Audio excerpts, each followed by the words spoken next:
Cyber crime लगातार बढ़ता जा रहा है। ऐसे में सीआईडी डीजी अनुराग गुप्ता हमारे साथ है। क्या योजना है खास करके साइबर क्राइम को रोकने के लिए? सर, क्या कुछ स्ट्रैटेजी है? आने वाला समय साइबर क्राइम से सबसे ज़्यादा क्राइम है। ये साइबर क्राइम की अगर बात करें तो मल्टी प्रॉन्ग स्ट्रेटजी है। पहला काम है कि उसका केस दर्ज होना चाहिए बहुत जगह पे केस दर्ज नहीं हो रहा है। दूसरा, किसी का फ्रॉड हो रहा है तो उसका पैसा उसको वापस मिलना चाहिए। तीसरा, जो अपराधी इसमें लिप्त है उनको पकड़ा जाना चाहिए। चौथा, जो जनता है उसको जागरूक होना चाहिए। तो कई पहलू हैं साइबर क्राइम के। आज का जो वो है वो एक लिमिटेड पहलू है, क्रिप्टो करेंसी और चाइनीज लोन ऐप्स। दो चीज़ों पे हम लोग वर्क कर रहे हैं आज की तारीख। क्या कुछ है सर क्रिप्टो करेंसी खास करके इसके माध्यम से जो हो क्या रहा है ना कि हर आदमी चाहता है कि उसके पास इन्वेस्टमेंट करके पैसा प्राप्त हो, तुरंत बोलो या लेट बोलो। तो कभी कभी ये जो लोग हैं सब्ज बाग दिखाते हैं कि आपका पैसा एक महीना में डबल हो जाएगा, ट्रिपल हो जाएगा। तो इस प्रकार से लोगों को उकसाते हैं और क्रिप्टो करेंसी में इन्वेस्ट करने के लिए प्रेरित करते हैं और ऐसी जगह पे इन्वेस्ट करवाते हैं जहाँ। और क्रिप्टो करेंसी का दिक्कत क्या है कि एक बार आप क्रिप्टो करेंसी में जब इन्वेस्ट कर दिए तो वो पैसा फिर कहीं भी जा सकता है, पूरे दुनिया में कहीं जा सकता है, उसके ऊपर कोई रोक टोक नहीं है। तो ये एक प्रॉब्लम है। अगर आप शेयर मार्केट में इन्वेस्ट करते हो तो आप जान रहे हो कोई एक कंपनी, सपोज आप टाटा का शेयर खरीद रहे हो तो आप जानते हो भाई टाटा उसके पीछे में है।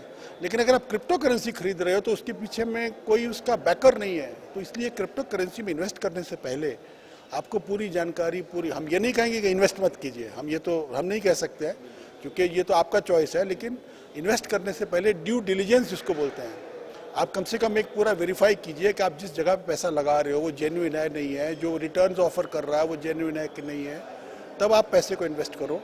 और अगर आपको क्रिप्टो करेंसी की जानकारी नहीं है तो मेरा तो सुझाव ये होगा कि जब तक पूरी जानकारी नहीं है उसमें आम नागरिक को इन्वेस्टमेंट नहीं करना चाहिए। सर, हाल के दिनों में आया भी है इसका मामला खास करके, तो उसमें क्या कुछ कार्रवाई हो रही है? उसमें हमारे यहाँ पे अभी 2 मामले दर्ज हैं। एक धनबाद के व्यक्ति हैं और एक रांची के व्यक्ति हैं। दोनों के हमारे साइबर में इन्वेस्टिगेट हो रहे हैं और उसमें सफलताएं मिली हैं, लोग पकड़े भी गए हैं और लोग भी पकड़े गए हैं। आज भी सुबह एक व्यक्ति को हम लोगों ने मतलब एक उसके लुकआउट नोटिस इशू किया हुआ था जो तैवान में बैठ करके कर रहा था, तो वो सुबह भी पकड़ा गया है मुंबई एयरपोर्ट पे। हमारे को मैसेज आया, हमारी टीम गई हुई है मुंबई उसको लाने के लिए। तो जब वो आएगा तो फिर आपको और बताएंगे उसके बारे में। सर, बड़ी सफलता है क्या सर साइबर क्राइम में? खास करके झारखंड का जामताड़ा भी लगातार नामों में आता है, तो क्रिप्टो करेंसी में भी वहाँ के लोगों की कुछ संलिप्तता पाई गई? नहीं, अभी तक जो हमारे यहाँ पे जो 2 मामले दर्ज हुए क्रिप्टो करेंसी के, उसमें जो एक्यूज लोग हैं वो झारखंड के नहीं है, झारखंड के बाहर के हैं।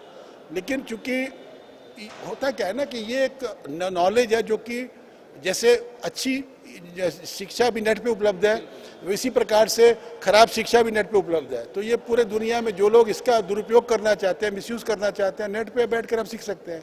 मैसेज क्या होगा सर जनता को इन सब से? हाँ, हमारे 2 मैसेज हैं। पहला मैसेज ये होगा कि पैसा पेड़ पे नहीं उगता है, राइट। अगर कोई आपको बोल रहा है कि पैसा डबल हो जाएगा, ट्रिपल हो जाएगा, तो उस बात पर आप बिना वेरीफाई किए विश्वास मत कीजिए, नंबर 1। और दूसरा, यदि आपके साथ में साइबर अपराध हो जाता है जिसमें फाइनेंस इन्वॉल्व है, मनी इन्वॉल्व है, तो आप 1930 पे अवश्य कॉल करके उसकी रिपोर्ट कीजिए। हमारा 1930 सिस्टम 1930 का चालू है झारखंड में, उतना अभी अच्छा नहीं है but we are trying to improve it. तो 1930 पे रिपोर्ट करने से अगर आपका पैसा किसी दूसरे अकाउंट में गया है तो हम लोग तत्काल उसको फ्रीज कर सकते हैं। ये शक्ति हमारे को उपलब्ध है। यही तो मैसेज है।